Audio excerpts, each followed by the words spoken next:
بسم الله الرحمن الرحيم. الحمد لله رب العالمين، والعاقبة للمتقين ولا عدوان إلا على الظالمين، وأصلي وأسلم على نبينا محمد وعلى آله وأصحابه ومن اهتدى بهديه إلى يوم الدين. يا أيها الذين آمنوا اتقوا الله حق تقاته ولا تموتن إلا وأنتم مسلمون. يا أيها الناس اتقوا ربكم الذي خلقكم من نفس واحدة وخلق منها زوجها وبث منهما رجالا كثيرا ونساء، واتقوا الله الذي تساءلون به والأرحام إن الله كان عليكم رقيبا. يا أيها الذين آمنوا اتقوا الله وقولوا قولا سديدا يصلح لكم أعمالكم ويغفر لكم ذنوبكم، ومن يطع الله ورسوله فقد فاز فوزا عظيما. أما بعد، فقد قال الله تعالى في محكم تنزيله وهو أصدق القائلين: يا أيها الذين آمنوا اجتنبوا كثيرا من الظن إن بعض الظن إثم، ولا تجسسوا ولا يغتب بعضكم بعضا، أيحب أحدكم أن يأكل لحم أخيه ميتا فكرهتموه، واتقوا الله إن الله تواب رحيم. ilaahay subxaana wa tacaala diinta islaamka waxa uu ka dhigay diin dadka ugu wacda anshaxa iyo dabeecadda fiican. waxay mar walba dadka u tusaalaysaa ama ay amartaa waxyaabaha ay ku gaaraan khayrka iyo wanaagga adduunkii aakhiro. diinta islaamku waa diin mar kasta soo dhowaysa waxa dadka wanaagga iyo khayrkooda ku jira. wax walba oo dadka mu'allafa iyo isku soo dumid iyo maxabo ku abuurta waxay mar walba kala dagaalantaa dabeecadaha xunxunka ah iyo waxyaabaha bulshada aan ku fiicnayn. diinta islaamku waa diin ilaahay uu u doortay mujtamaca in lagu wanaajiyo. waa diin loogu talagalay inuu rabbi dadka uu ugu taam yeelo makaarimta akhlaaqda iyo dabeecadaha fiicfiican. sidaa darteed waxaa ka mid ah mawduucyaalka aan rabna inaan maanta ka hadalno, kaasoo ku saabsan danniga iyo malaha xun oo dadka muslimiinta ay isku dhex qaadaan, iyo in alaale inay bulshadu noqoto dad ka wanaagsan dabeecadaha qabiixa ah. matalan bulshooyinka iyo guryaha inay noqdaan guryo lagu dhaqo saliimnimo iyo wanaag.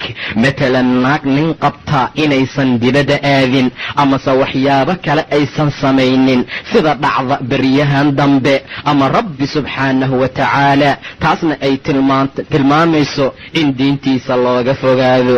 ilaah wuxuu yidhi asagoo dadka mu'miniinta ah amraaya amar fiican kana reebaaya waxyaabo xumaato badan, ayuu yidhi yaa ayuha aladiina aamanuu, war dadka iimaanka laga helay, war idinka waayo dadka ay waanada anfacdee dhegaysta, waxbaa laydinka reebi doonaaye.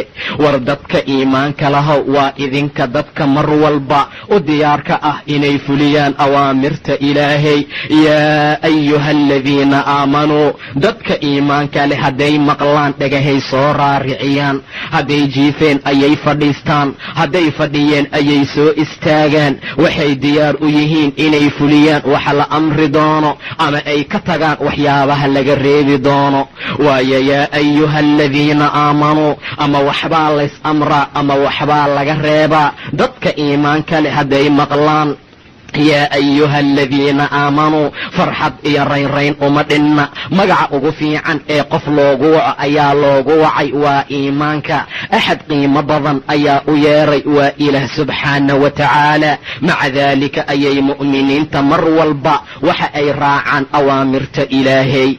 yaa ayuha aladiina aamanuu, war dadka iimaanka laga helayow, ijtanibuu kahiiran min aldanni, waxaad ka fogaataan oo aad ka dhaqaaqdaan wax badan oo malaha ah.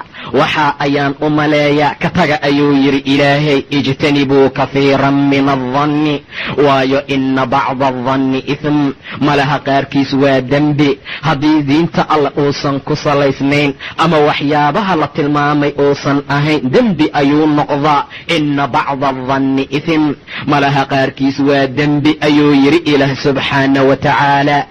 walaa tajasasuu, war dadka iimaanka lahow ha isjaasuusinina war hadalaha iska kala qaadinina, ha noqonina dad bulshada xumaata iyo colaad ku abuura. walaa tajasasuu walaa yaktab bacdukum bacdaa, qaarkiina yuusan qaarka kala xamanin, ha isxamanina ayuu yidhi ilaah subxaana wa tacaala. waayo xantu waa shay mamnuuca, waa wax aan la ogolayn, waa dabeecadaha xunxunka ah oo ilaah diidee. walaa yaktab bacdukum bacdaa, qaarkiin yuusan qaarka kala xamanin. waayo ayuxibu axadukum an ya'kula laxma akhiihi maytaa, axadkiin ma jecel yahay inuu cuno walaalkiis hilibkiisa oo mayd ah? walaalkaa oo dhintay hilibkiisa asagoo mayd ah inaad cunto ma jeceshihiin ayuu yidhi ilaahay. ayuxibu axadukum an ya'kula laxma akhiihi maytaa fakarihtumuuhu, waad karahsateen arrinta, waad nacdeen walaalihiina oo mayd ah inaad cuntaan hilbahooda. iska daa ayagoo mayd ahee ayagoo nool xataa. fakarihtumuuhu, waad karahsateen ee wattaqu llaha, ilaahay ka cabsada. waayo xantu arrintaa ayay la mid tahay. ilaahay waa alla tawaab ah oo towbada aqbala, haddana naxariis badan subxaana wa tacaala. haddaba aayaddu waxay noo tilmaantay arrimooyin fara badan oo haddii layska dhaafo bulshadu ay ku wanaagsanaanayaan. haddii lagu camal falo ama la sameeyana dadka shaxna iyo colaad iyo dhibaato iyo kala go' ku abuuri karta. maca daalika ayuu ilaah yidhi ijtanibuu, ka fogaada oo ka dhaqaaqa arrimooyinkaasoo dhan. haddaba malaha aad iyo aad ayay u xun tahay. dadku maanta waxay noqdeen dad malaha ku camal fala. abi hurayra rasuulku wuxuu ka wariyey inuu nebigu yidhi iyaakum wadanna, waxaan idinkala digayaa idinka iyo malaha.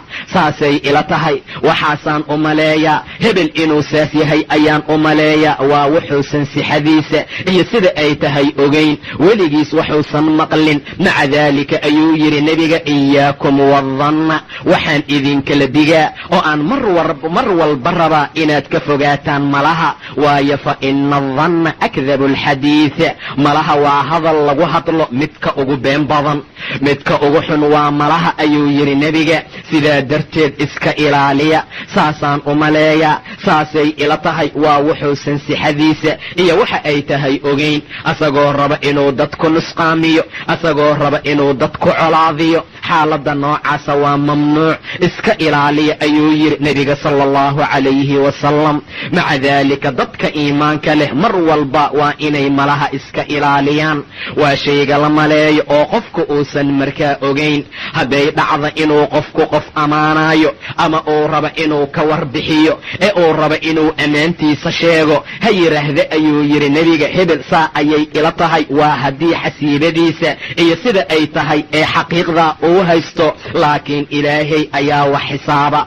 falaa tusakuu anfusakum huwa aclamu biman ittaqaa, ilaahay ayaa ku cilmi badan, ilaahay ayaa yaqaana qofka taqwada iyo alla ka cabsiga ku dheere. nafafyaalkiina ha nadiifinina, naftiina ha tahirinina, naftiina ha ka dhigina kuwa sareeya oo dadka kale aad u aragtaan inay yihiin kuwa markaa mala xun loo qaado. xaaladaa joojiye ayuu yidhi nebiga. maca daalika qof walba anshaxa iyo wanaagga iyo usluubta diinta islaamka ayaa waxay ka mid tahay dadka inaan ceebahooda la raaraadinin, inaan markaa la isjaasusin oo qof walba qofka kale ceebtiisa uu kaga mashquulo. rasuulku wuxuu yidhi laan janno iyo tuubo waxaa iskale qof walba oo ceebtiisa ku mashquulay, kana mashquulay ceebaha dadka. dadku maanta waxaad u malaysaa in la yidhi ceeba ma lihidiin, ee dadka kale ayaa ceeba leh ee raaraadiya. qof walba qofka kale ceebtiisuu raadinaa. hadduu ceeb u waayo waxaan wax ka jirin ayuu u yeelaa, hadduu u waayo dana xun ayuu u qaadaa. xaaladaha noocaasa waa waxaan la ogolayn. muslimiintana waa inay iska ilaaliyaan xaaladaha ilaahay diiday subxaanahu wa tacaala. maca daalika mar walba qofku waa inuu sidaa ahaado, waa inuu cadaaladda iyo khayrka ku socdo, waa inuu mar walba naftiisa ku mashquulo ceebteeda. ileen qofku wuxuu ahaa qof alla subxaana wa tacaala khalqay. meesha laga qalqay iyo meesha lagu qalqay iyo waxa lagu abuuray ama laga abuuray ayaa xaalo cajiib badan oo dhammaantoodba tusin karta ceeb socota bani aadamka inuu yahay. taa ayay markaa tilmaamaysaa. qofku waxa uu soo mara marka uu dhalanayo meel ay najaasa soo marto marka uu uurka hooyo ku jiro dhiig dhexdiisa ayuu ku jiraa riximka inta uusan soo gelin waxa uu soo maraa amaakin noocaas ah maca daalika ayuu ilaah wax walba ku cilmi badan yahay ee ilaahay uu yidhi rabbi waa idin ogaa id antum ajinnatun fii butuuni ummahaatikum wakhti aad ku qarsoonaydeen hooyooyinkiina caloolaheedee falaa tusakkuu anfusakum naftiina ha ammaanina naftiina ha tahirinina naftiina ha qiimaynina mar walba ilaahay ayaa yaqaana qofka khayrka iyo wanaagga leh war dadka waa inay mala fiican isku qaadaan malaha la diidaayo waa malaha xun qofka kale waa inuu mala fiican u maleeyaa haddii walaalkaa agtiisa ay arrinkaaga timaado isla markii ha duulin mar walba mu'miniinta khayr iyo wanaag u maleey caaisha ayaa lagu been abuurtay oo la yidhi way sinaysatay radia allahu tacaala canhaa waa sawjadii nebiga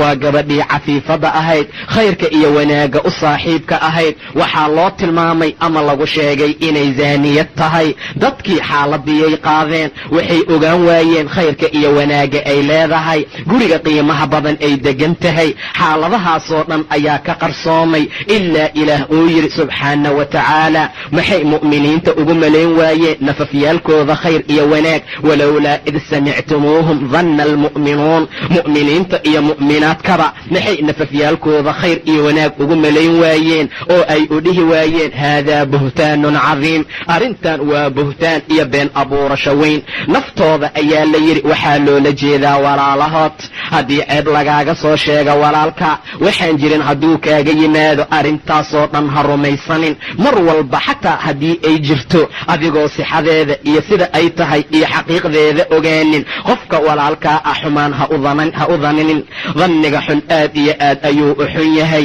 ilaahayna maraali kama ahan subxaana wa tacaala maca daalika qofka walaalkaa ah 70 danni u qaad oo mar walba oo xumaan ay kaaga timaado amuusan saa ula jeedin dheh ee dhanka fiican markaa wax ka maleeya nimanka munaafiqiinta ah ayaa mar walba danni iyo mala xun qaadee dadka iimaanka leh xaaladaa laguma yaqaano yadunnuuna billaahi hayra alxaqi waa danna aljaahiliya waxay u maleeyeen ilaahay waxaan xaq ahayn waa jaahiliga malihiisa ayuu yidhi ilaah subxaana wa tacaala waxay u maleeyeen hayra alxaqi waa danna aljaahiliya waa jaahiliga waxyaabaha ay maleeyeen maca daalika malaha noocaas ah aad iyo aad ayuu u xun yahay waa in dadka diinta ay raacaan xaqa ay fuliyaan oo dadka muslimiinta ah ay u arkaan inay wanaag iyo khayr ku socdaan war wax kasta iska daaye waxaa nala amray inaan walaalahay danni xun u qaadin waxaa nala amray inaan wanaagga iyo qalbiga u wanaajino waxaa nala amray inaan khayrka iyo diinta ku dadaalno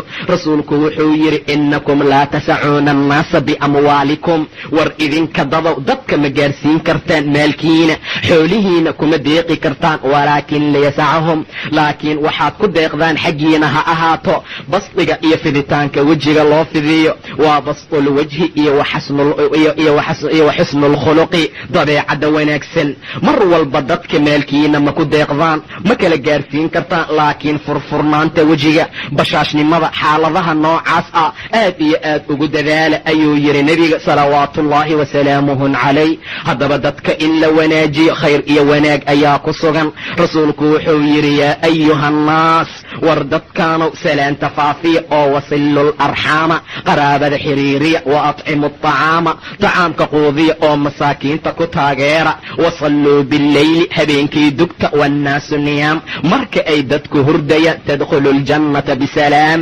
jannada ayaad badbaado iyo wanaag ku gelaysiin wardadow salaanta faafiya maxaa loola jeedaa salaanta faafiya waxaa laga wadaa salaamtu waa nabadgelye isbadbaadiya war qofku markuu assalaamu calaykum waraxmatullaahi walaalkiis uu yidhaahdo waxaa loola jeedaa danni xun kuu qaadi maayo afkayga iyo adinkaygaad ka ammaan helaysaa wax dhibaato ah oo aan ku gaarsiinayaa ma jiro maca daalika salaamtu macnaheedu waa sidaa waa isim ama magacyaalka alla ka mid ah rabbi ayaa ugu deeqay dadka khayr iyo wanaag iyo barakay ku gaaraan ee yaa ayuhannaas dadkaanow afshu salaama salaanta faafiya ayuu yidhi waxaa nasiib daro noqotay maanta inaan assalaamu calaykum isdhahno, maca daalika aanan isnabadgelinin, oon isxamano, oon isdilno, oon isdhacno, oo dadka malaxun loo qaado, oo mashaakilaad badan la sameeyo. xaaladda noocaas waa waxaan loo baahnayn. ee dadka iimaanka lahow salaanta ka run sheega,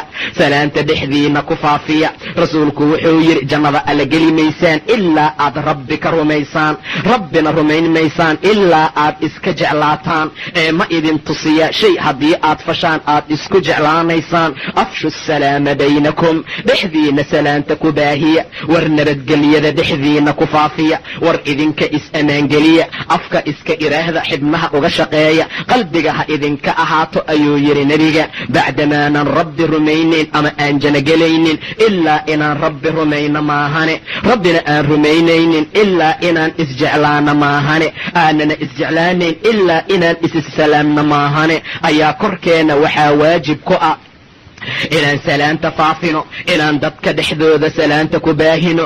rasuulku wuxuu yidhi qof allaala qofka khayr iyo wanaag raba waa inuu 3 waxyaabood sameeyaa. naftiisa waa inuu u garsooro, cadaaladna u sameeyo, waa inuu salaamo qof walba oo ka hor yimaada, qofka uu yaqaana iyo qofka uusan kasayn oo markaa muslimiinta ka mid ah. maca daalika salaantu waxa ay ka mid tahay arrimooyinka noocaas ah. rasuulku wuxuu yidhi muslimka kale xaqa uu ku leeyahay waa 6 waxyaabood, riwaayadna 5 ayay tilmaantay. midda koowaad, mar walboo aad la kulanto waa inaad salaanto. mar allaala marka uu kaa hor yimaado salaan, waxaad ku salaamaysaa assalaamu calaykum waraxmatullaahi ha ahaato. waxyaabaha kale ee laysku salaamaa waa waxaan waxba ka jirin. assalaamu calaykum waraxmatullaahi waa salaanta loogu talagalay dadka muslimiinta inay isku salaamaan. subax wanaagsan ayaan salaan ahayn, waa ku salaamay ayaan salaan ahayn. waxyaabaha kale ay isku salaamaan, shabaabka cusub ayaan salaan ahayn, viyaan kugu salaamay, w ayaan kaaga qaaday. waxyaabaha la midka ah kulli waa waxaan diinta islaamka waafaqsanayn. walaalka haddaad la kulanto waa inaad dhahdaa assalaamu calaykum waraxmatullah. nebiga nin ayaa u yimid, markaasuu yidhi assalaamu calaykum. 10 ayuu yidhi nebiga. waa fadhiistay. nin kale ayaa yimid, markaasuu yidhi assalaamu calaykum waraxmatullah. rasuulku 20 ayuu yidhi. ninkii waa fadhiistay. nin saddexaad ayaa yimid, assalaamu calaykum waraxmatullaahi wabarakaatuhu ayuu yidhi. rasuulku 30 ayuu yidhi. maxaad ula jeedaa ayaa la yidhi. assalaamu calaykum waa 10 ayuu yidhi, waraxmatullaahi waa 10 kale, wabarakaatuhuna waa 10 saddexaad. maca daalika qofku hadduu intaa isu daro wanaaga iyo khayrka ayuu gaaraa. ilaah wuxuu yidhi waidaa xuyitum bitaxiyatin faxayuu biaxsana minha aw ruduuha. haddii la idin salaamo, haddii la idin taxiyeeyo, haddii dushiina salaan lagu soo tuuro, waidaa xuyitum bitaxiyatin faxayuu biaxsana minha, waxaad ku salaantaan axadkii idin salaamay salaantuu idinku salaamay mid ka fiican oo ka qiimo badan oo ka wanaag badan. assalaamu calaykum keligeed hadduu ku dhaho wacalaykum assalaam waraxmatullaahi u dhammaystir. haddaba taa mid ka fiican ku salaamo aw rudduuha, ama tiisii oo kale u celiya ayuu yidhi ilaah subxaana wa tacaala. haddaba dadku waa inay xaaladaa fuliyaan. mar walboo walaalkaa aad la kulanta waa inaad salaantaa ayuu yidhi nebiga. rasuulku wuxuu yidhi mar allaala marka uu bukado ama uu jiraduu sariirta koro amase uu cisbitaalka aado waa inaad booqataa, salaanna aad ugu tagtaa. inaan salaana dadka jiran ayaa nala amray. khayr iyo wanaag ayaa lagu gaaraa. maxaan dad salaanaa maanta? maxaan assalaamu calaykum dhahnaa? maxaan dadka ku soo booqanaa guryahooda? dadkii oo dhan danni xun iyo mala xun ayaa laysku qabaa. deris aaminsan ayaan jirin maanta, beelbeel aaminsan ayaan jirin maanta, oo midkoodka kale hadduu khayrka u sheego u maleeya dana kale inay jiraan. aakhiru zamaanka waxaa imaan doona dad aan naseexaynaynin, naseexadana necban sida rasuulku tilmaamay salawaatullaahi wasalaamuhu calayh.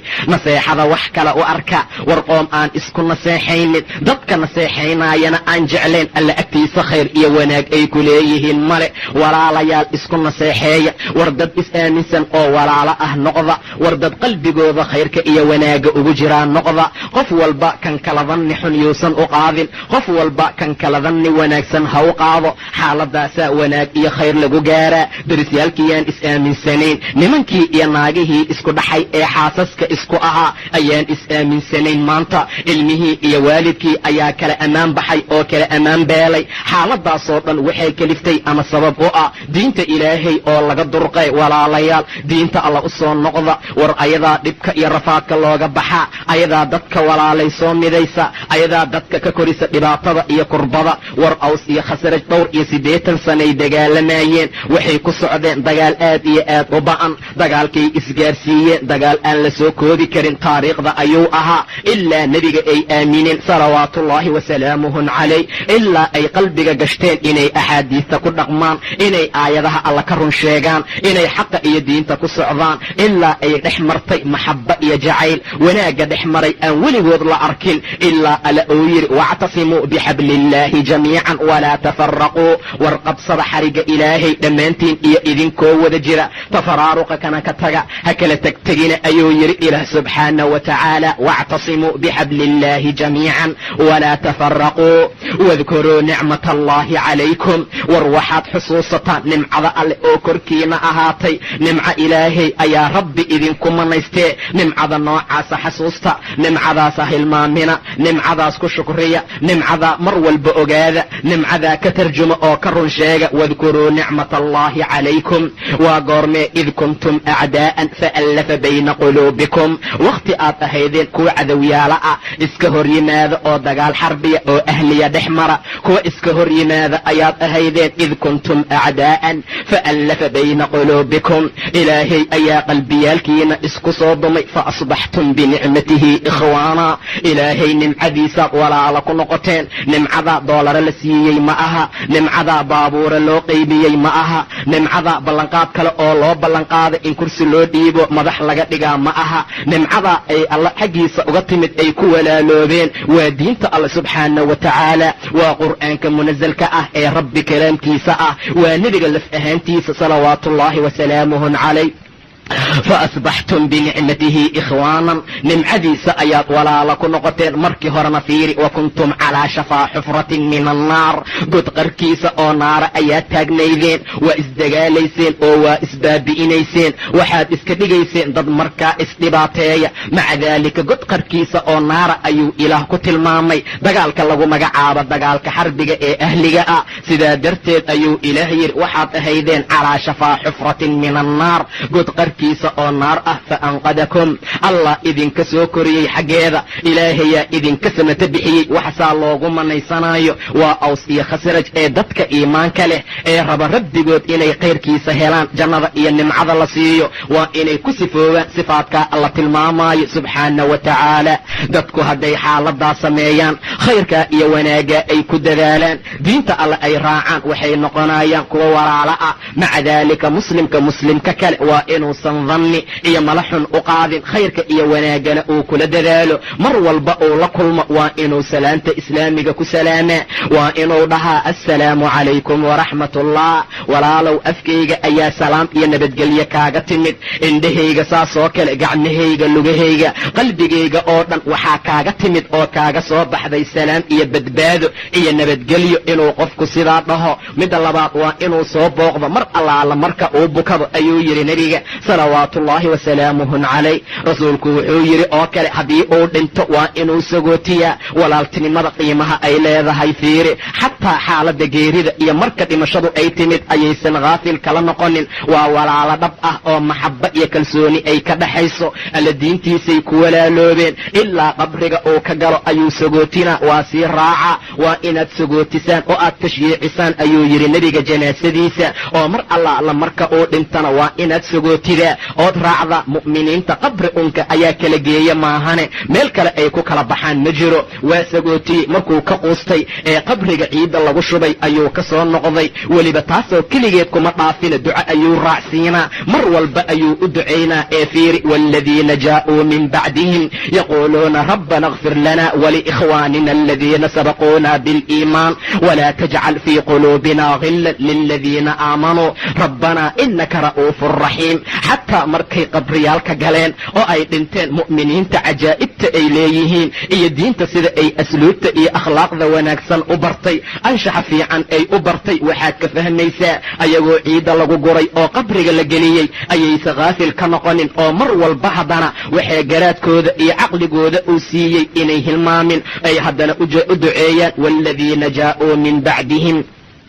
dadkii fiicnaa ee wanaagsanaa ee dhintay qubuurta galay markay tageen ka gadaan waxaa yimid kuwa kale, waaladiina jaa'uu min bacdihim maxay dhaheen yaquuluuna rabbana kfir lanaa, ilaahayow noo dembi dhaaf annaga iyo waliikhwaanina aladiina sabaquunaa biliimaan, walaalahayn iimaanka nooga hormaray. ma aha walaalo ay naas isla nuugeen, ma aha walaalay calool iskala soo baxeen, laakiin walaalaha xagga diinkay ula jeedaan. walaalkaa naaska la nuuga ee caloosha la galay hadduu diin alla la waafaqo oo khayrka iyo wanaagga ay ku heshiiyeen oo ilaahay diintiisay iskula socdaan way ka sii qiimo badan tahay. laakiin walaaltinimadan la tilmaamaayo ee ay leeyihiin waxaad u dembi dhaaftaa ilaahayow walaalahayn aladiina sabaquunaa biliimaan, oo iimaanka nooga hormaray oo diinta horay u raacay oo khayrka markaa fuliyey, xataa qabriga ayagoo ku jiray u ducaynayaan. qalbigeennana ilaahayow qilli iyo xaqdi iyo xumaan ha u yeelin, xaqdi iyo xaasidnimo ilaahow qalbigeena ha u gelinin,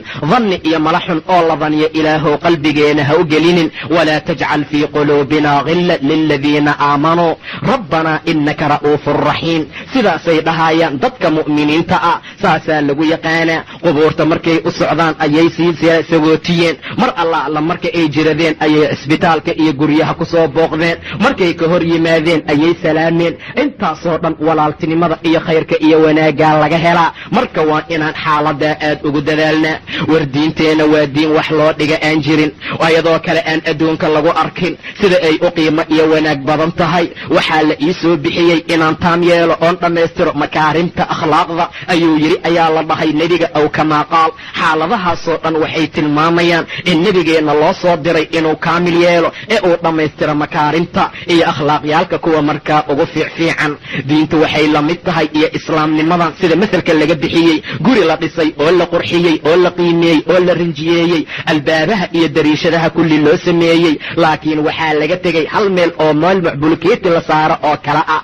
intaas ayaa markaa la dhaafoon la wanaajinin. dadku waxay guda galeen inay daawadaan, inay daawasho ugu yimaadaan guriga ay fiiriyaan. maca daalika aad iyo aad ayay ula dhaceen. mid kasta oo yimaadaa wuxuu dhahaa gurigan qiimo iyo wanaag badana hadduusan labinada iyo booska bulkeetiga ahaa lahayn. intaa haddii lagu dari lahaa gurigu taam ayuu ahaan lahaa. waa diinta islaamka ama mataqaana diinta nebiga waxyaabaha loogu talagalay in meeshaa lagu dhammaystiro. quruxdeeda ayaa taam noqonaysa. war diinta qiimaha iyo wanaageeda fiiri. rasuulku wuxuu yidhi iyaakum waljuluusa cala turuqaati, war waxaan idinkala digayaa idinka iyo jidadka oo la fadhiisto. war jidadka oo la fadhiista anshax iyo asluub wanaagsan ma ahan ayuu yidhi nebiga. war waddada aad fadhiisataan dhaafa. waxaan idinkala digayaa idinka iyo fadhiga duruqooyinka la fadhiisto. saxaabadu waxay dhaheen maa lanaa buddu min majaalisina, rasuulkii allow annagu kama maaranno inaan fadhiisano. rasuulkii ilaahayo waa labudda oo wax aan laga maarmi karin, waayo nataxaddathu fiiha waan ku dhex sheekaysanaa. weligeen waxaan rabnaa inaan iskaga dhex sheekaysano. rasuulka ilaahayow kama maarmi karnin, adiguna waxaad leedahay jidadka ha fadhiisanina. rasuulku wuxuu yidhi fa amaa idaa abaytum, haddaad iga diideen factu ariiqa xaqah, jidka xaqiisa siiya ayuu yidhi nebiga salawaatullaahi wasalaamuhu calayh. war haddaad iga diideen jidka inaad ka gacdaan ood masaajidada fadhiisataan ama guryihiina aad fadhiisataan ama goobaha muxaadarooyinka aad tagtaan, xaaladaha noocaasa haddaad iga diideen oo aan idin dhahay iska dhaafa jidadka la fadhiisanaayo oo aad dan ii sheegateen oo aad dhahdeen rasuulkii allow kama maaranno waa ku sheekaysanaa, meeshaas ayaan joognaa. hadday xaaladiinu sidaa tahay oo aad diideen waayahee iska fadhiista, laakiin siiya jidka xaqiisa. qaaluu wamaa xaquhu, xaqiisu muxuu yahay ayay dhaheen saxaabada. rasuulkii ilaahayo waddada xaqiisu maxay tahay? war fiiriya xaqa jidka uu leeyahay. war qofkii siin kara xaqa jidka uu leeyahay u fadhiiso, kaan awoodi karin oon siin karin ow ka istaag oo gurigaaga gal, amase meel kale oo dadban aad.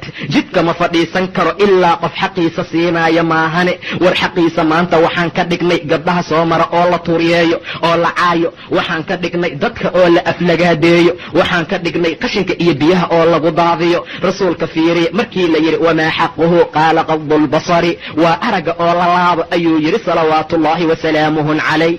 inaad indhaha laabtaan, inaadan fiirinin waxyaabaha meesha soo maraaya, dumarka meesha soo maraaya inaadan dayin, iyo wakaful adaa dhibka oo aad ka dhaaftaan ama aad ka joojisaan, waraddu salaami salaanta oo aad radisaan oo qofkii idin salaama aad salaanta ka qaadaan, waalamru bilmacruufi wannahyu cani ilmunkari wanaaga oo aad dadka amartaan, munkarka oo aad ka reebtaan. waa jidka xaqa uu leeyahay. walaalayaal aan isweydiine ma siinay jidka xaqiisa? jawaabta waa maya. war qof walba oo xaqaa ka soo bixi kara waa loo ogol yahay. qofka aan siin karin jidka xaqa uu leeyahayna looma ogola inuu fadhiisto. midda koowaad waa indhaha oo la laabo. maxaan indha laabnaa maanta? xumaanta ayaan u adeegsanaa, dumarkii ayaa lagu daawadaa, wax walbo rabbi xaaraantinimeeyaa loo isticmaalaa indhihii maanta. midda labaad waa dhibka oo la celiye ayuu yidhi nebiga. maxaa dhib la celiyey maanta? dhibka ayaan ku samaynay. qaaticu tariiq ayaa la noqdo, dadka jidgooye ayay sameeyeen, dhibaato fara badan ayay dadku ku isticmaaleen.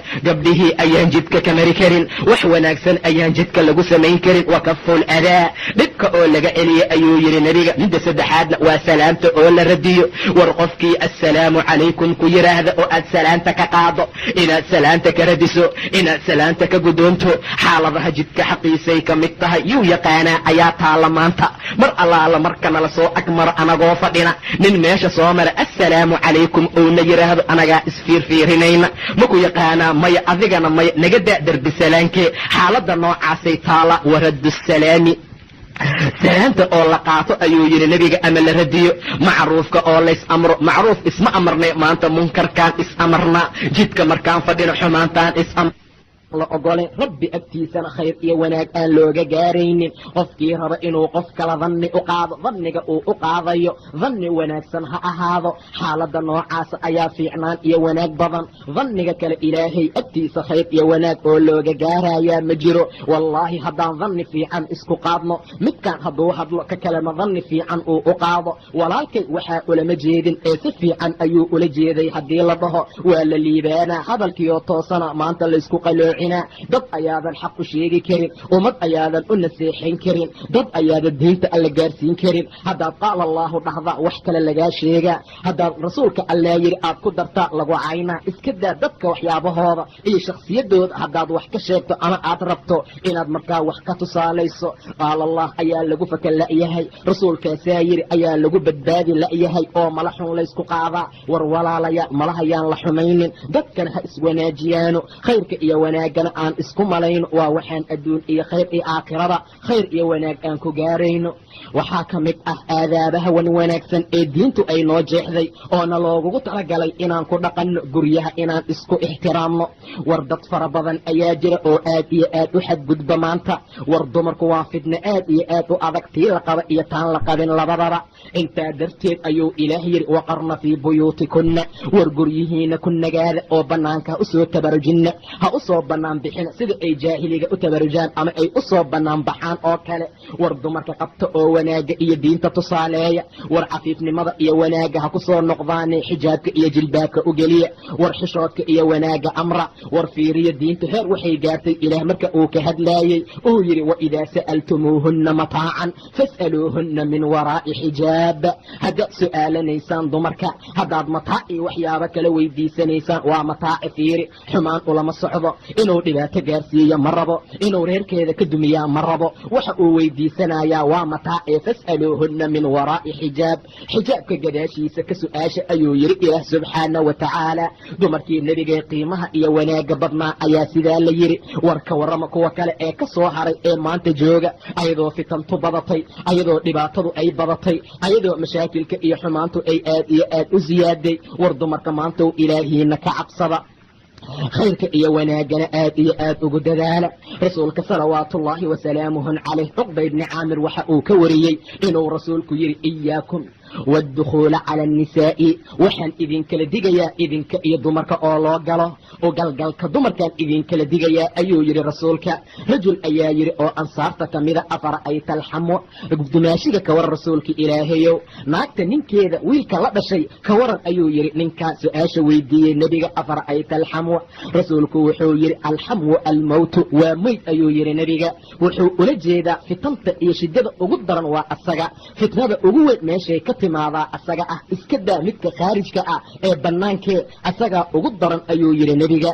waa inuusan u gelin walaalkiis naagta uu qabo, waa wax aan la ogolayn inay keligeed guriga ku jirto oo markaa u gala ayaa la diiday. fiiri, iyaakum waddukhuula cala annisaa'i, u gelitaanka dumarkaan idinkala digayaa ayuu yidhi salawaatullaahi wasalaamuhu calayh. war dumarku waa fitne, ha u gelina. war dumarku waa dhibaatee, iska ilaaliya. war dumarku aad iyo aad ayay u adag yihiin. rasuulku wuxuu yidhi waxaan la yaabanahay sida ay u caqli gaaba yihiin, haddana ay u siran karaan qofka xaasimka ah ama rajulka lagu tilmaamo inuu yahay midka caqliga iyo midbiga u saaxiibka ah, weliba xaasimkee go-aanka adag leh, sida ay u qiyaami karaan ayaan la yaabanahay ayuu dhahay salawaatullaahi wasalaamuhu calayh. sidaa darteed iyaakum uma iyaakum, war iska ilaaliya oo iska ilaaliya. markii rasuulku uu dhahay dumarka galgalkooda dhaafa, waxaa yidhi nin ansaarta ka mida, rasuulkii allow dumaashiga ka waran, asaga ma u geli karaa? rasuulku wuxuu yidhi waa meyd, asaga meyd ayaa ka roon, isku halayn ayaa laga yaabaa inay dhibaato ku timaado. haddaba wiilasha muslimiinta ahow, dumarka aad qabtaan waa inaad diinta ku tacliimisaan. walaalkaa haddii uu yimaado guriga keligeed ay joogto, mamnuuc ayay ka tahay inuu markaa u galo. maanta xaaladda noocaas ma naqaano, maanta xaaladda noocaasi ma jirto. walaalkay maxaad uga furi weysay albaabka? waa suuragal inuu gabadha ku dhalaaqo ama uu ku furo. war xaaladdu sidaa ma ahee, iska ilaaliya. war diinta ilaahay khayr iyo cizi ayay tilmaantaa. nin iyo naag makhal weeyaan, ilaa shaydaan ayaa saddex ku noqda ayuu yidhi salawaatullaahi wasalaamuhu calayh. maca daalika rasuulku xadiid kale ayuu ku yidhi laa yakhluwanna axadukum biimra'a, axadkiin yuusan imraa iyo naag la qaali noqonin ilaa maca dii maxramin, inuu mid maxram ah micigeeda yahay maahane. walaalkeed inuu la joogo, inay dad fara badan meesha joogaan iyo arrimooyinka inay jiraan maahane, yaysan si kala dhicin ayuu yidhi salawaatullaahi wasalaamuhu calayh. war aadaabta islaamiga waa aadaab qiimo badan, waa aadaab sharaf iyo cizi leh. waxay celisaa ama ay soo celisaa karaamada bani aadamka, waxa ay dib u soo noolaysaa karaamada ay dumarku leeyihiin. wax kale looguma talagelin, waa xayawaan loogu talagalay inay raggu ku tamatucaan oo ay ku raaxaystaan. reer galbeedka ayaa sidaa yidhi. gabdhihii maanta waxay u maleeyaan sharaftu inay bari iyo galbeed ka helayaan, inay waddamada gaalada ka helayaan. waxay leeyihiin urur ayaa soo baxoo u doodaya xuquuqda gabdhaha. war xuquuq gabdha wax u dooda oon alla ahayn ma jiro subxaana wa tacaala. war dumarow say xaaladiinu tahay? ma ogidin miya idinkoo nool in laydin duugi jiray? ma ogidin miya in laydin dhexli jiray sida xoolaha loo dhaxlo oo kale? ma ogidin miya dhibaato fara badan in laydinku samayn jiray? maca daalika diinta islaamka sharaftii iyo qiimihii dumarka ay lahaayeen ayay gadaal u soo celisay. waxay ku abaalgudeen ay shukrigii alla ka dhigeen inay dhahaan dumarka masaalixdooda ilaahay ma yaqaane, reer bari iyo reer galbeed ayaa yaqaana, waddamada yurubta ayaa taqaana. xaaladda noocaas ah ayay ka dhigeen abaalkii allah subxaana wa tacaala.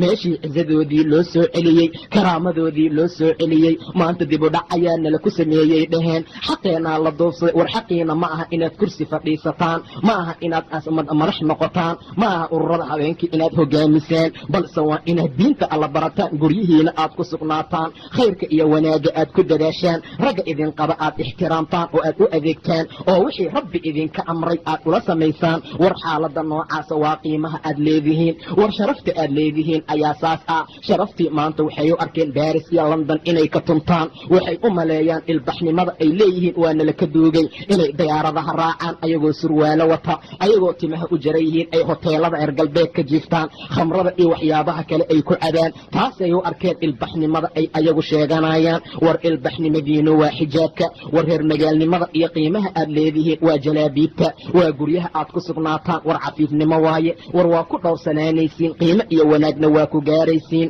haddaba naagaha la qabow idinkuna aad iyo aad rabbigiina uga cabsada, diinta ilaahay raaca, hana ku xadgudbina waxyaabaha rabbi idiin diiday subxaana wa tacaala. dumarka la guursanaayo in badan la guursan karin in badan ayuu ilaah tiriyey. xurimat calaykum ummahaatukum wabanaatukum, ilaa aayaddu ay ka dhammaato. markay aayaddaa dhammaatay ayuu ilaah yidhi waalmuxsanaatu min annisaa, naagaha la qabana muxsanaad ayaa lagu magacaabaa.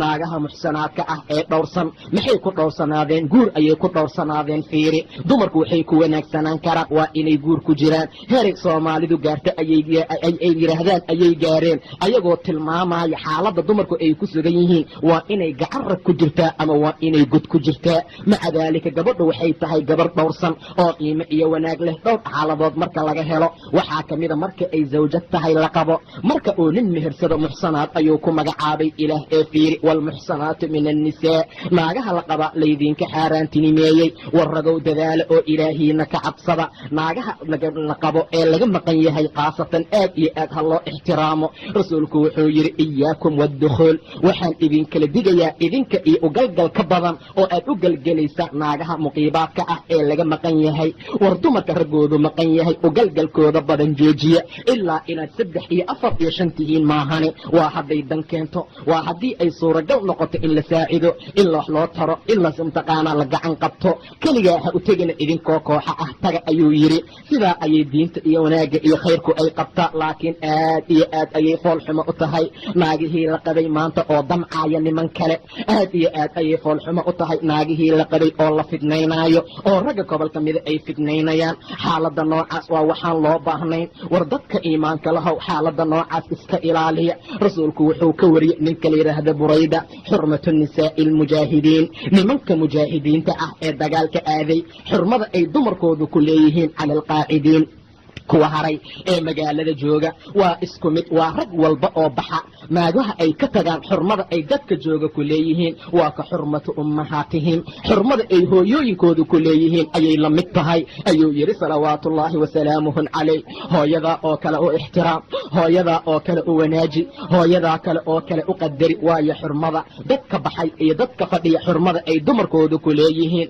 waa ka xurmatu ummahaatihim hooyooyinkooda xurmada ay ku leeyihiin oo kale rasuulku intaa wuxuu raacsiiyey maa min rajulin nin ma jiro oo dadka qaacidiinta ah ee magaalada ku haray ka mid ah oo yakhlufu rajulan min almujaahidiin fii ahlihi u haray nin mujaahidiinta ka mid ah ehelkiisa oo jooga maca daalika asagana u gadaal maray oo fayakuunahu fiihim intaa ka gadaal qayaanay ama siroo intuu been u sheegay waxyaabo kale isticmaalay naagtii ka furtay amase waxyaabo kale oo xumaana ku sameeyey ilaa waqafa lahu yowma alqiyaama maalinta aakhira waa la soo istaajinaa ayuu yidhi nebiga sala allahu calayhi wasalam ninkii wax khiyaanay ayaa la soo joojinayaa fayukhadu min xasanaatihi xasanaadkiisa ayaa looga qaadayaa maa shaa'a in allaala inta uu doono ninkii naagta laga khiyaanay xataa yardaa ilaa uu ka raali noqdo xoogaa aa looga soo qaadaa ma raali noqotaa la leeyahay maya hadduu dhaho waa looga soo qaadaa saasaa loola jeedaa waqafa lahu yowma alqiyaama fayukhadu min xasanaatihi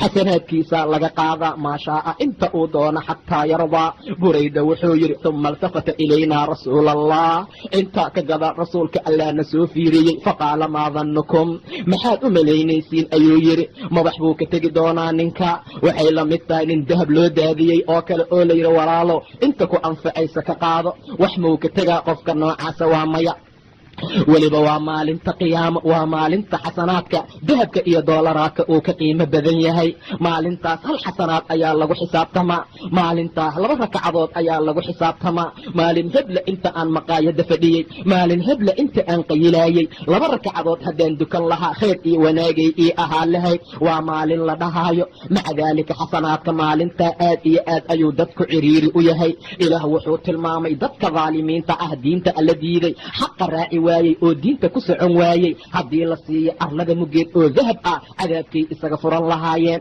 meel ma dhigan lahayn oo bangiga adduunka ma geysteen meel ma ku kaydsadeen laakiin waxay isaga furan lahaayeen cadaabka meeshaa lagamana aqbalaayo xataa hadday dhici lahayd ayuu yidhi ilaah subxaana wa tacaala haddaba wiilasha muslimiinta ah ee khayrka iyo wanaagga jecelow iska ilaaliya gabdhaha la qabo nin ayaa rasuulka u yimid salawaatullaahi wasalaamuhu calayh wuxuu yidhi yaa rasuula allah ayu dembin acdam cinda allah dembi alla agtiisa laga gala kee uwe rasuulka ilaahayow dembiga alla agtiisa laga sameeyo kee uwe rasuulka ilaahayow rasuulku wuxuu yidhi salawaatullaahi wasalaamuhu calayh an tajcala lilaahi niddaa inaad ilaahay u yeesho wax asaga lafac ah adigoo og inuu ku qalqay subxaana wa tacaala caloosha hooyo kugu qalqay waxaad u baahnayd oo hawo iyo neef ah kugu siiyey axad meesha kugu kalkaalinayey ayaan jirin ururadii caafimaadka ayaa waxaad u baahnayd aysan ogeen kuna siinin ilaa qaadirka maahane alam nakhluqkum min maa'in mahiin fajacalnaahu fii qaraarin makiin ilaa qadarin macluum faqadarnaa fa nicma alqaadiruun ilaahay sidaa ayuu tilmaamay subxaana wa tacaala idan inaad u samayso wax asaga nid ah amase wax fici oo kale ah sida alla loo caabudo oo kale wax loo caabudo sida alla wax loogu nadro oo kale wax loogugu nadro sida alla wax loogugu gowraco oo kale qof wax loogugu gowraco sida alla loogu qaylsado yaa ilaahayow loo dhaho oo kale inaad u samayso awowgow iyo shiikh hebelow iyo awliye allay inaad dhahdo waxaasoo dhan waxay ka mid yihiin dembiyaalka ugu waaweyn ee alla laga galo subxaana wa tacaala maxaa ku xiga ayuu yidhi ninkii rasuulku wuxuu yidhi inaad anugaaga disho adigoo nacaaya inuu kula quuto ama maxaan siiyaa adoo ka cabsanaya inaad anugaaga disho ayuu yidhi salawaatullaahi wasalaamuhu calayh midda saddexaad maxaa waaye ayuu yidhi ninkii rasuulku wuxuu yidhi inaad ka sinaysato jaarkaaga xaliiladiisa naagta deriskaaga naagtiisa inaad ka sinaysato ayuu yidhi salawaatullaahi wasalaamuhu calayh ayadoo zinadu dhammaanteedba ay mamnuuc tahay ayaa haddana haddii bannaanka ay tahay iyo haddii deris ay tahay kala dhibaato badan yihiin maanta aad iyo aad ayaa loogaga faa'iidaysta dumarka raggooda maqan yahay war si fiican isaga ilaaliya oo ixtiraama war hadal wanaagsan kula hadla war mar allaala markaad isu imaanaysaan khalwaha samaynina war mar walba marka aad wax isu sheegaysaan diin alla isugu imaada dumarka ixtiraam iyo wanaag ayay leeyihiin maca daalika waa in aad iyo aad laysaga ilaaliyaa waa la dulmiyaa maanta labasiba waa loo dulmiyaa naagta oo ninkeeda baalqabeen uusan ahayn ama faqiir uu yaho waxba aan markaa haysan oo markaa la dulmiyo oo la tilmaamo dahab iyo doolaraad iyo waxyaabo kale la tuso si ay uga fidnowda meesha ay uga soo baxdo maca daalika ay dibadda u timaado xaaladda noocaasa waa midda kale maqnaashaha ninka uu maqan yahay dhibaato fara badan ayaa ka timaada maca daalika gabdhoy idinkuna aad iyo aad u wanaagsanaada diinta ilaahay ixtiraama oo qadariya oo qiimeeya war ragow idinkuna ilaahiina ka cabsada war xurmada iyo wanaaga ay dumarkaa leeyihiin aad iyo aad u qiimeeya war ragga baxaaya oo in badan maqnaanayo idinkuna ilaahiina ka cabsada oo gabdhaha soo ogaada oo u soo noqda si degdeg ahna ugu imaada ileen waxaa laga yaabaa naagta mar allaala markii la soo guursaday 7 markuu ka baxay ayuu ka dhoofo baariis ama london ee ingiriiska aaday maca daalika ilaa 14 sano iyo ka badan ayuu maqan yahay war xaaladda noocaas waa shay xaaraam ah waa waxaan la ogolayn war diinta ilaahay sal iyo baarkuma laha xaaladda war ilaaha meeshaa joogaa meel walba jooga war ilaahay meeshaa doontuu kugu arsuqaa war dumarka yaan la dayicin war dumarka ha laga dhiga kuwa wanaagsan maca daalika waa in mar walba raggu meesha ay ku nool yihiin badalaa lagu nooleeyo ay ku noolaadaan rasuulku wuxuu dhahay safarku waa qayb ama qidca cadaab ka mid ah ee axadkiin marka uu safar aado ha u soo degdega ehelkiisa dhaqsa ha u yimaada ayuu yidhi salawaatullaahi wasalaamuhu calayh war si fiican ugu soo dhaqtama war qofka haddii dantiisa iyo xaajadiisa uu dhammaysto degdeg ha ugu laabta ehelkiisa waxaan u diraa biil ayuu ku leeyahay maanta maalin walba lacagteeday qaadataa war guriga ay degan tahay uma baahna naagta war guriga hooyadeed iyo aabaheed iyo ehelka ay deganaayeen arag ay ka xirata iyo dharay qaadata kama weyn raashin ay ka cuntee midka aad siinaysa mid ka fiicanay ka heli jirtay war sariirta aad u dhigtay mid ka fiicanay ku seexan jirtay ee ujeeddada iyo waxa meesha keenay waad la socotaa waana taqaaniine ragow rabbigiina ka cabsada oo diinta ilaahay qaata sida khayrka uu yahayna raaca rasuulka sala allahu calayhi wasalam xaaladda noocaasa aad iyo aad ayuu ragga ugala hadlay inay mar walba dumarka wanaajiyaan waa inay mar walba ka ilaaliyaan maqnaashaha badan waa inay mar walba diinta alla ixtiraamaan ay ku socdaan wakhtigii cumar ibni khitaab wuxuu ahaa mid wareega oo raaraadiya xaaladda sida ay tahay dadka ayuu u koorgeli jiray weliba habeenkii ayuu wareegi jiray habeenada ka mida asagoo wareegaaya ayuu maqlay islaan shicraysa ama gari tirinaysa oo dhehaysa qorax ayaan ii soo dhicin iina soo bixin wallaahi makhaafada alla haddaysan ahaan lahayd iyo walxayaa'u minii xishood ani xaggayga ahaada la xurrika haada sariira jawaanibuhu sariirtaa dhinacyaalkeeda wax dhaqdhaqaajiye ayaan keeni lahaa iyo gabay noocaasa ayay markaa tirinaysay laakiin makhaafada iyo cabsida alle subxaana wa tacaala iyo ikraam karaamayn aan karaamaynayo ninkeyga ayaa xaaladaa iga reebaysa waa xaalad cajiib badan waa heerka ugu dambeeya ayay taagan tahay ilaa gabadhiisa xabse uu u wacay cumar ibni khitaab macnaha gabadhiisa xabse uu u wacay cumar ee uu yidhi gabadhaydiyaay meeqa ayay raggu dumarku ay ka maarmi karaan ama ay ka maqnaan karaan raggooda amase ay dul qaadan karaan ilaa ay tiri waxoogaa markii ay xishood tumatay ilaa 4 bilood iyo waxyaabo intaasoo kale markaa u dhow. cumar ibn khitaab waxa uu sameeyey raggii duulaanka ku jiray ee jihaadka difaacayay ee diinta alla difaacayay oo kelimada laa ilaaha ila allah difaacayay oo u dhimanayay in laga soo bixiyo furinta oo markaa 4 bilood ka gadaalba ciidan cusub iyo askar cusub uu u diro. maca daalika waa dadkii diinta difaacayay, waa dadkii kelimada tawxiidka u dhimanayay, waa dadkii khayrka iyo wanaaga ku socday. meelahaasaa lagu tuntaa oo khamri iyo khansiir lagu cabaa. waxaa lagu jiraa kiniisadaha, dumarkiyaa la dayacay oo laga tegey. intaasoo sanaa laga maqan yahay. war ragow ilaahiina ka cabsada, arrinta noocaasna joojiya. war gabdhaha la qaboy, dadka idin imaanaya iyo dadka idin soo gelaaya aad iyo aad isaga fiiriya. war rabbigiina ka cabsadoo iimaan kaalmaysta. war qalbigiina mar kasta iimaanka iyo wanaagga ha ku dheeraado. mar walba iimaanka iyo wanaagga meel dheer ha ku gaaro. xaaladaasaa khayrka iyo wanaagaad ku gaaraysa. salaada badiya, war khayrka iyo wanaagga badiya. jalaabiibta iyo xijaabka la dista. war hadalkiina ha jajabinina. waxyaaba kaftan iyo hadaabay maalaa yacni ha la imaanina. war ragga ajaanibtaa ha dhexgelinina. gacanta ha ku salaaminina. hala haasaawino. wax kale ha la samaynina. maanta ninkii waa maqan yahay, 4 nin ayay dhex fadhisaa. waa laga yaabaa inay la qayshay, la cashaysay, la quraacatay, la sigaar cabto. xaaladaha noocaasa maanta aa maraynaa. maxaa ilaahay noogu gargaari la'yahay aa leenahay. war xaggee gargaarka ilaah ka imaana subxaana wa tacaala. ummad saas u dulowday oo diintii ilaah saa ugu tumatay oo sunnadii nebiga ixtiraami weysay oo khayrkii wanaaga ku soco weysay say wanaag iyo sharaf u gaarayaan. intaasoo dhan waxaa ka daran ragga ayaga nimanka maqan naagahooda u dhaxa ee u gala dhibaatada iyo xumaatadana ku sameeya amase gaarsiiyaba heer ay fureen iyo waxyaabo kale isugu gaaraan. xaalada noocaas ahow ragga waa inay aad iyo aad isaga ilaaliyaan. naagtu hadday adkaysan weyso ay iskeed ayda ninka u nacdo waa mawduuc gooni ah. maca daalika mar walba waa in aad iyo aad laysu qadariyaa oo laysku qiimeeyaa oo mar walba dadka mu'miniinta ay noqdaan dad ul iyo diirkeeda ah, dad hal jasad oo kale markaa ah, dad hal saf ku jira oo kale inay noqdaan waa wax ilaahayna amray subxaana wa tacaala. war dumarka xaaladooda waa sidaa.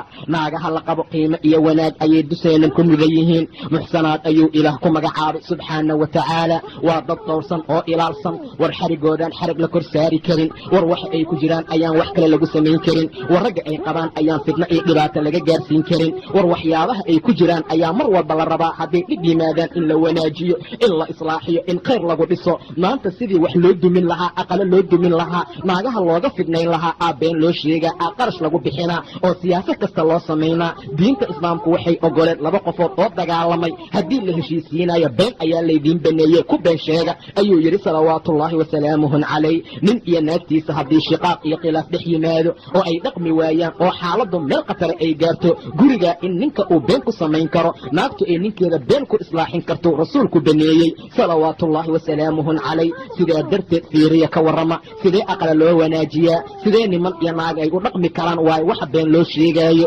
maanta, waxa khuraafaad iyo been iyo xumaan loo sheegaayo waa sidee xumaata loo sameeyaa. aqal taagan oo dhisan sidee loo dumiyaa. dad fiican oo dhaqma see colaad iyo dhibaato looga dhex abuuraa. xaalada ayay taagan tahay. shabaabka maanta joogow ilaahiina ka cabsada. war shabaab dhaba oo diinta alla raaca noqda. war dad khayrka iyo wanaaga ku dadaalaan noqda. aad iyo aad ayay u kala dembi badan yihiin. naagtu hadday tahay mid la qabo iyo haddaysan ahayn mid la qabin, labada xaalad xumaanaha markaa lagu kala sameeyo. war dumarka la qabo aad iyo aad ha laysaga ilaaliyo.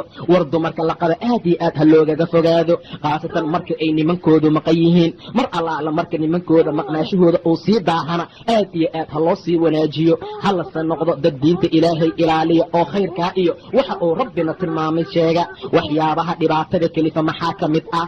waxyaabaha dhibaatada keena waxaa ka mida dumarka ha ugu sii badnaadaane ayaga ayaa waxay halkudhig ama saldhigba u yihiin dhibaatada noocaasa inay markaa timaado. midda koowaad ayagoon jilbaadnayn oo xijaabnayn ayay suuqa u soo baxaan, bannaanka ayay soo maraan. war dumarku aad iyo aad ayay fidna u yihiin. hadday jilbaab iyo xijaab wataan aad iyo aad ayay u qadarin iyo mudnaan leeyihiin. ilaah wuxuu tilmaamay nebigiisana amray dumarka uu qabo, walaalaha gabdhaha asaga uu dhalay iyo kuwa iimaanka leh intaasoo dhanba inay khayrka iyo wanaaga ku dadaalaan, rabbigood ay ka cabsadaan oy diinta raacaan. waa wuxuu ilaahay amray yaa ayuha الnabiyu qul liazwaajika wabanaatika wanisaa'i اlmu'miniin yudniina calayhina min jalaabiibihina. nebiga qiimaha lahow waxaad ku dhahdaa naagaha aad qabto iyo kuwa mataqaanaa aad dhashay iyo kuwa iimaanka lehba gorkiina waxaad ku raaracisaan jalbaabta. arrintaas ayaa ugu dhow in laydinku aqoonsado. daalika adnaa an yugrafna falaa yu'dayn oo arrintaa ayaa ugu dhow ayuu yidhi ilaah subxaana wa tacaala in laydinku aqoonsado oo markaa aan laydin dhibin marka inaan dhib la gaarsiin xaaladaa ayaa kalifaysa laakiin naagta hadday bannaanka u soo baxdo ayadoon jilbaab iyo xijaab wadanin waxay noqonaysaa in wax kasta iyo dhibaato walba carab iyo bannaankay u soo baxaan oo ay u soo bandhigtanaadaan xaaladda noocaas waa waxaan la ogolayn marka xaaladaa waxay kaliftay ama sabab ay ka dhigtay dhibaato kasta inay ka timid bannaankay u soo baxeen ayagoo markaa xijaabka iyo jilbaabka aan wadanin midda labaad ayagoon usluub iyo xishood aan lahayn inay bannaanka u soo baxeen xaaladaa waxay kalifaysaa in dhibaato badan ay timaado wiilasha banaanka jooga ama bannaanka jooga iyo dhallinyarada meeshaa jooga haddii ay noqoto midaan xishood lahayn sariig lahayn waxay doontay isaga hadasho intay bannaanka sii socoto in hadalladu meeshu ay yimaadaan rasuulku wuxuu yidhi salawaatullaahi wasalaamuhu calayh ibni aadamka dhammaantiis iyo jawaarixdiisa wuxuu sameeyaa zino zinada noocaasna waa mid laamaxaalaa oo shaki la-aan ah indhuhu way zinaystaa zinadooduna waa daymada gacmuhu way zinaystaa zinadoodu waa taabashada lugaha saasoo kale qalbiga waa lamid ayuu yidhi farjiga ayaa u rumeeya ama markaa u beeniya shaqadu waxa ay ka timaadaa indhaha marka hore sidaa darteed ayuu ilaah yidhi waqul lilmu'miniina yaguduu min absaarihim waqul lilmu'minaati yagudna min absaarihinna gabdhaha iimaanka lahow indhihiina laabta oo daboosha warga wiilasha iimaanka lahow idinkuna saasoo kale markaa yeela xaaladaa waxay tilmaamaysaa dhibaatada weyn ee iyo indhuhu waxay yihiin sahmi iyo sihaan iyo gamuunada ibliiska uu tuuro ka mid ah maca daalika rabbi xaalad fiican ayuu u sameeyey qofku mar allaala marka uu xumaan arko alla indhaha wuxuu ugu talagalay dabool isla markii lagu dabooli karo nin ayaa rasuulka u yimid ooy rasuulkii allow daymo koowaad hadday iga dhacda see yeelaa waa lagaa cafiyaa ee isrif basarake ayuu yidhi indhahaada ka leexi mid labaadna ha u celinin midda saddexaad waxay noqotay dumarkii oo bannaanka soo baxay ayagoo catar iyo barfuun leh maca daalika intaasoo raggoodu ay ka maqan yihiin war naag saa samaysay oo nin uu la qabsaday oo xaaladaa ay la timid waxa noocaasoo kale inay dhibaato imaanaysa waa la fahmi karaa haddaba waa mamnuuc gabar iimaan leh oo rabbi aaminsan oo reerkeeda dhaqanaysa oo ninkeeda hoos joogtaa inay damac kale markaa u gasho ama damac kale ay ka qaada nin kale ama xiriir kale ay la yeelato xaaladda noocaasi aagaad bay u dhibaato tahay ilaahay mubaayaca ayuu ka qaad yidhi nebiga dumarka waxa uu ku yidhi yaa ayuha annabiyu idaa jaa'aka almu'minaat rasuulka allow gabdha iimaan leh haddii ay kuu yimaadaan yubaayicnaka ayagoo raba inay kula mubaayacoodaan calaa an laa yushrikna billaahi shay-a inaysan rabbigood waxba u shariig yeelaynin walaa yasriqna walaa yazniina aysan xadayn aysan zinaysanaynin walaa yaqtulna awlaadahunna aysan ilmahooda dilaynin walaa ya'tiina bibuhtaanin yaftariinahu bayna aydiihinna wa arjulihinna aysan la imaanaynin been abuurasho labadooda lugood iyo labadooda gacmood inta u dhaxaysa dhexdooda ah waxaa loola jeedaa ayadoo nin qabta inay nin kala aado xaaladda noocaas ah haddaysan la imaanaynin intaa wuxuu ugu daray ilaahay walaa yacsiinaka fii macruufna aysan ku caasinayn intaa hadday la imaanayaan fabaayichunna wastakfir lahunna allah la mubaayaco rasuulka ilaahayow dembi dhaafna ilaahay u weydii ina allaha gafuurun raxiim ilaahay waa alla dhaafid badan oo naxariis badane haddaba xaaladda noocaasa dadku waa inay ogaadaan xaqa ay fuliyaan diinta alla ay raacaan gabdhaha laga maqan yahay aad iyo aad ha loo wanaajiyo ayaguna waa inay noqdaan dad diinta ilaahay raaca ragga wax badan maqnaadayna waa inay degdeg ugu soo noqdaan xaasaskooda nimanka dhex jooga naagaha laga maqan yahayna waa inay usluub iyo ixtiraam wanaagsan ku socdaan oo dumarka ay wanaajiyaan qiimaha iyo wanaagana ay u yeelaan taas ayay ku gaarayaan adduun iyo aakhirada wanaag haddaba xaaladda waxay ka mid tahay waxyaabaha ay lagu badbaado adduun iyo aakhir rasuulku allah lacanada ayuu yidhi naagaha nimanka iska dhigdhiga iyo nimanka naagaha iska dhiga intaasoo dhanba nacalada eella korkooda ha ahaato dumarkii maanta rag ahaan ayay u socdaan xagga xarakada